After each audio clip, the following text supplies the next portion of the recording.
ഞാൻ ഈ വന്നപ്പോൾ തന്നെ ഈ കോസ്റ്റ്യൂം നോക്കിയപ്പോഴത്തേക്ക് മുണ്ടും ഷർട്ടും, ഈ മുണ്ടൊക്കെ ഇത് എവിടുന്നാണ് ചേട്ടാ? AR ഹാൻഡ്ലൂസ് കൂത്താമ്പുള്ളി അവർ തരുന്നതാണ്. ഉണ്ണിക്കണ്ണൻ മംഗൾഡാമ വെറും ചോർന്നൊലിക്കുന്ന ഓലപ്പൻ്റെ താഴെ ചുമരും ചാരി കണ്ണ് കലങ്ങി ഇരുന്നൊരു നിമിഷങ്ങളുണ്ട്. 2 ഷർട്ട് മാത്രമേ ഉള്ളൂ സിനിമൻ്റെ പുറകെ നടക്കുമ്പോൾ.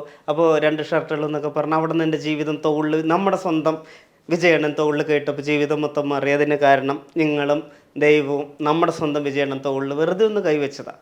ജീവിതം മൊത്തം മാറി. ഇപ്പോൾ AR ഷർട്ട് തന്നു. ഇതിപ്പോൾ ഇന്നലെ പോയി സന്ദീപേട്ടൻ. അപ്പോൾ ജീവിതം മൊത്തം മാറി മറിഞ്ഞു. പറഞ്ഞു. ഇപ്പൊ ചേട്ടൻ സംസാരിക്കുമ്പോൾ എനിക്ക് ഭയങ്കര പ്രീ പ്ലാൻഡ് ആയിട്ട് സംസാരിക്കുന്ന പോലെ ഒരു ഫീല്. അപ്പൊ എങ്ങനെയാ അത്ര ഫാസ്റ്റ് ആയിട്ട് ഇങ്ങനെ സംസാരിക്കുന്നത്? ഈ ഒരു കാര്യം വരുമ്പോഴത്തേക്ക് നമ്മുടെ ക്യാമറ ഇതിന് ശേഷം അങ്ങനെ ഭയങ്കര ഫാസ്റ്റ് ആയിട്ട് സംസാരിക്കുന്ന പോലെ എനിക്ക് തോന്നി. ഈ ഉണ്ണിക്കണ്ണൻ മംഗളം ഈ 4ാം ക്ലാസ്സുകാരൻ ഒരു പടത്തിന് പോയിട്ട് വിറച്ച് നിന്നൊരു സമയമുണ്ടായി. എന്നിട്ട് ആ പടത്തിന് തന്നെ അവിടെ നിന്ന് എനിക്ക് പിന്നെ കിട്ടിയില്ല. അപ്പോൾ പിന്നെ അത് കഴിഞ്ഞ് ഞാൻ ഓരോന്നിങ്ങനെ ചെയ്ത് എന്താണെന്നറിയില്ല, എൻ്റെ പുറകിൽ യേശു അള്ളാഹു അയ്യപ്പം പറഞ്ഞ ഒരു 3 ത്രിമൂർത്തികൾ എൻ്റെ പുറകിലുണ്ട്.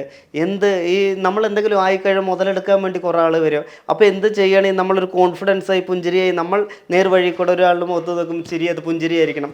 അത് ഉള്ളിൽ അവനെ നശിപ്പിക്കണം വെറുപ്പിക്കണം പറഞ്ഞല്ല, അത് ആത്മാർത്ഥമായി ചെയ്യുമ്പോൾ ദൈവം നമ്മുടെ കൂടെ നിൽക്കും. ദൈവം ആദ്യം ഒന്ന് പരീക്ഷിച്ച് കറക്കിയിട്ടാണ് നമ്മൾ എന്ത് തരുള്ളൂ. അപ്പോൾ നമ്മൾ എന്ത് ചെയ്യണം, കോൺഫിഡൻസ് ആയിട്ട് മനസ്സൊരുക്കി വിളിച്ചാൽ നല്ല പറയാനുള്ള ഒരു കോൺഫിഡൻസ് കിട്ടും. ഇതൊക്കെ എങ്ങനെ വരുന്നറിയില്ല, എല്ലാം ദൈവത്തിൻ്റെ ഒരു ഇതാണ്. ഇപ്പോൾ നമ്മൾ വിജയുടെ ഒരു കരിയർ നോക്കുകയാണെങ്കിൽ അതിൽ ഏറ്റവും എന്താ പറയാ, ഒരു ചലഞ്ചിങ് ആയിട്ടുള്ള ഒരു ഫേസ് ആണ് ഈ ഒരു 2-3 ദിവസമായിട്ട് കടന്നു പോയിക്കൊണ്ടിരിക്കുന്നത്.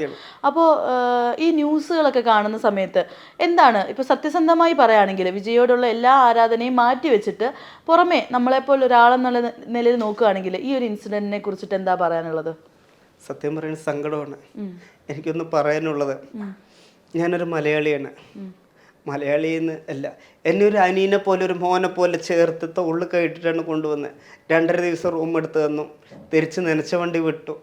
പച്ചയായ ഒരു മനുഷ്യൻ കണ്ണ് കലങ്ങി നെഞ്ചു പൊട്ടിട്ടായിരുന്നത്. ആളൊരു ശുദ്ധൻ പാവമാണ്. ആള് സിനിമയിലൊന്ന് ജീവിതത്തൊന്ന് വെളിയിൽ അങ്ങനെയില്ല, എപ്പോഴും ഒരേപോലെയാണ്. കുഞ്ഞു കുട്ടികൾ മുതൽ വയസ്സായവർ വരെ ഇഷ്ടപ്പെടാൻ കാരണം ആൾ കഷ്ടപ്പാടെന്ന് വന്നാണ്. ഒരിക്കലും ഞാൻ മലയാളി എന്ന് പറഞ്ഞ് വേർതിരിവ് കാണിച്ചിട്ടില്ല. ഒരു അനിയനെ പോലെ ചേർത്ത് പിടിച്ചു. 1-ാം തീയതിക്ക് ഞാൻ ഇവിടെ നിന്ന് ഇറങ്ങി നടന്ന് 13-ാം തീയതി അവിടുത്തെ മെസ്സേജ് വരികയാണ്. എനിക്ക് ഇംഗ്ലീഷ് അറിയാത്തതുകൊണ്ട് ഇത് എനിക്കറിയില്ല. 6 മാസം കഴിഞ്ഞ് ഞാനൊരു ഹായ് അയക്കുമ്പോൾ ബ്രദർ നമ്പർ കൂടെ പറഞ്ഞ് അവിടുന്ന് ഓഫീസിൽ നിന്ന് നമ്പർ വന്നു. സാർ എനിക്ക് ഇംഗ്ലീഷ് അറിയില്ല, മാനേജർ സാറ്. അപ്പോൾ അതാണ്, പച്ചയ ഒരു മനുഷ്യനാണ്. അപ്പോൾ എന്താ പറയുക, ആള് അത്രയും നല്ലൊരു മനുഷ്യനാണ്. സിനിമയൊന്നും ജീവിതത്തൊന്നുമല്ല, എപ്പോഴും ഒരേപോലെയാണ്. അല്ല, ഈ 41 പേരുടെ ഫാമിലീസിന് അവരുടെ ആളുകളെ നഷ്ടമായി. 41 പേരാണ് ആ ഒരു ഇൻസിഡന്റിൽ മരിച്ചത്. അപ്പോൾ ഒരു പൊളിറ്റിക്കൽ പാർട്ടി ഒരു സിനിമ ആർട്ടിസ്റ്റ് അല്ല, പൊളിറ്റിക്കൽ പാർട്ടി ലീഡർ എന്ന രീതിയിൽ നോക്കുകയാണെങ്കിൽ അത്രയും പേരെ ഒരു പ്രോഗ്രാമിൽ പങ്കെടുപ്പിക്കുമ്പോഴത്തേക്ക് ഒരുപാട് കാര്യങ്ങൾ ശ്രദ്ധിക്കാനുണ്ടായിരുന്നു. അപ്പോൾ ഈ ഒരു ഇൻസിഡന്റ് വിജയുടെ ഭാഗത്തുനിന്ന് വന്നൊരു വീഴ്ചയായിട്ട്? ഒരിക്കലും വീഴ്ചയല്ല. ഒരു പരിപാടിക്ക് മുമ്പ് കുട്ടികളിൽ ഇത് കൊണ്ടുപോകണതും പിന്നെ അവിടെ ഉണ്ടായ സംഭവത്തിലും ഒരിക്കലും വീഴ്ചയല്ല.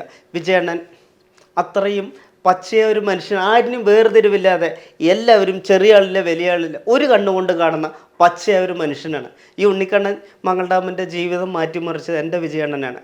അപ്പോൾ എന്നെ മലയാളിയായിട്ട് പോലും എന്നെ ഇത്രയും ഒരു അനിയനെ പോലെ ചേർത്ത്, ഒരു മോനെ പോലെ ചേർത്ത് പിടിക്കുകയാണെങ്കിൽ വേർതിരിവില്ല. അപ്പോൾ അത് പച്ചയായ ഒരു മനുഷ്യൻ്റെ ഉള്ളിൽ അല്ല ചേട്ടാ, ആ പച്ചയായ മനുഷ്യന്റെ കാര്യമല്ല ഞാൻ ചോദിക്കുന്നത്. അതായത് ഈ ഒരു ഇൻസിഡന്റിൽ 8 മണിക്കൂറോളം വിജയ് ലേറ്റ് ആയിരുന്നു വരാനായിട്ട്. അപ്പോൾ അത്രയും നേരം ഈ ആളുകൾ അവിടെ ഉന്തും തള്ളി നിൽക്കുക.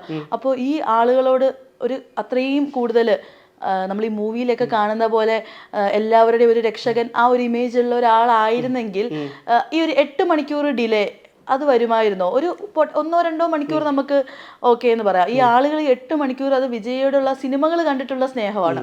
അവര് ഉണ്ണിക്കണ്ണനെ പോലുള്ള ഒരുപാട് പേര് അവിടെ. അപ്പൊ അങ്ങനെയുള്ള ആളുകളിൽ നിന്ന് 41 പേരെയാണ് അവരുടെ ഫാമിലിക്ക് നഷ്ടമായത്. അപ്പോൾ അതാ ഞാൻ ചോദിക്കുന്നത്. അത് പറഞ്ഞാൽ ഇവിടെ നിന്ന് ഇത്ര ദൂരം പോകണമെങ്കിൽ ഇത്രയും ക്രൗഡ് ആയതുകൊണ്ട് 1 മണിക്കൂർ 2 മണിക്കൂർ വേണം. അതുകൊണ്ട് അത്രയും ക്രൗഡ് ആയതുകൊണ്ട് വണ്ടി അവിടെ എത്താനുള്ള സമയം കൊണ്ടാണ്, അല്ലാണ്ട് അവിടെ ലേറ്റ് ആയതല്ല. ഇത്രയും ക്രൗഡാണ്. ഇപ്പോൾ നമുക്ക് ഇവിടെ നടക്കാൻ ഒരു നിസ്സാര സമയം മതി. ചിലപ്പോൾ ഒരു 1/2 കിലോമീറ്ററൊക്കെ 2-3 മണിക്കൂർ സമയം വരും. അതാണ്. അപ്പോൾ ആ ഒരു ക്രൗഡ് താണ്ടാനാണോ 8 മണിക്കൂർ എടുത്തത്? അങ്ങനെ പറഞ്ഞ അത്രയും ക്രൗഡ്, ഓരോ സ്ഥലത്തുനിന്ന് ഓരോന്ന് കഴിഞ്ഞ് വരുമ്പോൾ അത്രയും ക്രൗഡ് അതാണ്. ഓക്കെ. അല്ല, തിരിച്ചു പോയതപ്പോൾ ഫ്ലൈറ്റ് ചാർട്ട് ചെയ്ത് ഫാസ്റ്റായിട്ട് ചെന്നൈയിലോട്ട് പോയി എന്ന് അറിഞ്ഞിരുന്നു. അപ്പോൾ അപ്പോൾ ആ ഒരു കമ്മിറ്റ്മെന്റ് ഇങ്ങോട്ട് വന്നപ്പോൾ ഞാനിപ്പോൾ ചേട്ടനോട് ചോദിക്കുന്നത് എല്ലാ താര ആരാധനയും മാറ്റി വെച്ചിട്ട് ഒരു നോർമൽ ഒരു ഉണ്ണിക്കണ്ണൻ എന്ന് പറയുമ്പോൾ നമ്മളൊരു സത്യസന്ധനായിട്ടുള്ള ഒരു പച്ച മനുഷ്യൻ, ചേട്ടൻ തന്നെ ഇടയ്ക്കിടയ്ക്ക് പറയുന്നുണ്ട്, അങ്ങനെ നമ്മൾ കാണുന്നത്. അപ്പോൾ അങ്ങനെ നോക്കുകയാണെങ്കിൽ അത്രയും ആരാധകരാണല്ലോ അവിടെ ഇങ്ങനെ സംഭവിച്ചത്. അപ്പം അങ്ങനെ നോക്കുകയാണെങ്കിൽ എന്താ ഫീൽ ചെയ്യുന്നതാണ് ഞാൻ ചോദിച്ചത്. എനിക്ക് ഫീൽ ചെയ്യണ പറഞ്ഞ എന്താണെന്ന് അറിയോ, അവിടെ പിന്നെയും വിജയണ്ണൻ അവിടെ നിന്ന ജനങ്ങൾ കൂടും, തടിച്ചു കൂടും, പിന്നെയും പ്രശ്നങ്ങളാവും. വിജയണ്ണൻ ഇത് കണ്ട് സങ്കടത്താണ് ആള് പോയിരിക്കുന്നത്. പോയാലും എല്ലാ കാര്യങ്ങളും വിജയണ്ണൻ അവിടെ നോക്കി വിജയണ്ണൻ അത് ചെയ്യും.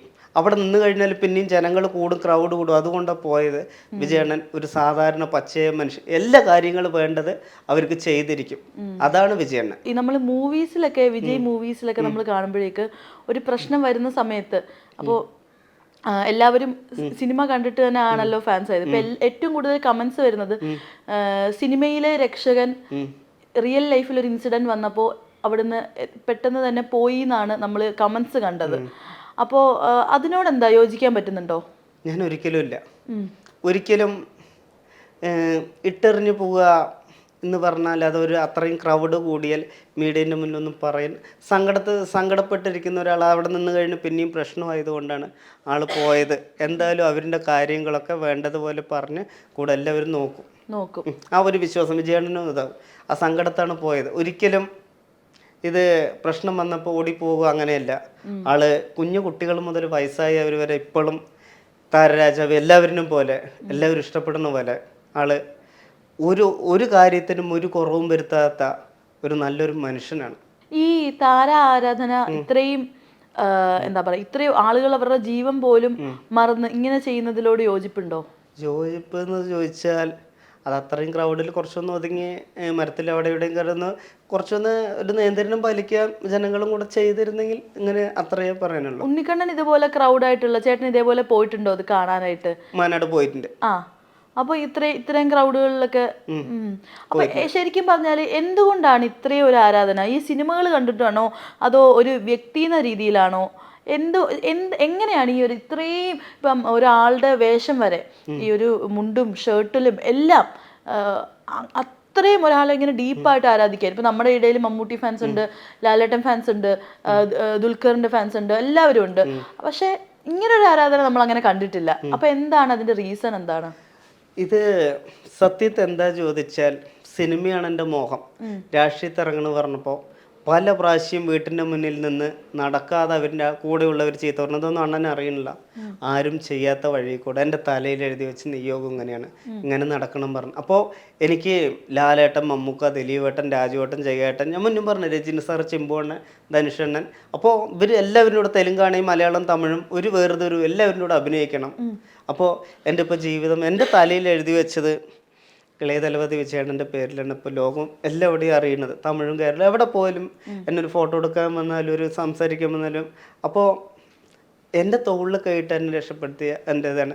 എനിക്ക് അതുപോലെ ഇപ്പോൾ എവിടെ പോയാലും ഏത് സിനിമയിൽ പോയാലും ഡയറക്ടർമാരാണ്, നടന്മാരാണ്, വാ ഉണ്ണിക്കണ്ണ പറഞ്ഞ് തോളിൽ കൈയിട്ടിട്ട് ആ ഒരു ഇത് കിട്ടുന്നുണ്ട്. ഇന്നാളൊരു സ്ഥലത്ത് പോയപ്പോൾ ഈ ഷർട്ട് മാറ്റാൻ അതിലേ ചോദിച്ചു, ഉണ്ണിക്കണ്ണൻ മങ്ങളുടെ അവൻ്റെ തോളിൽ കൈയിട്ട നമ്മുടെ സ്വന്തം അണ്ണന് എങ്ങനെയും മാറ്റാൻ പറ്റുക? കുഞ്ഞു കുട്ടികൾ മുതൽ വയസ്സായവർ വരെ ആരാധിച്ച് ഇഷ്ടപ്പെടുന്ന ഒരു സിനിമ കണ്ടിട്ടാണെങ്കിലും സംസാരത്താണെങ്കിലും അത്രയും പച്ചയൊരു മനുഷ്യനായതുകൊണ്ട് എനിക്ക് എല്ലാവരും ഇഷ്ടമാണ്. ഒരു വേർതിരിവില്ല.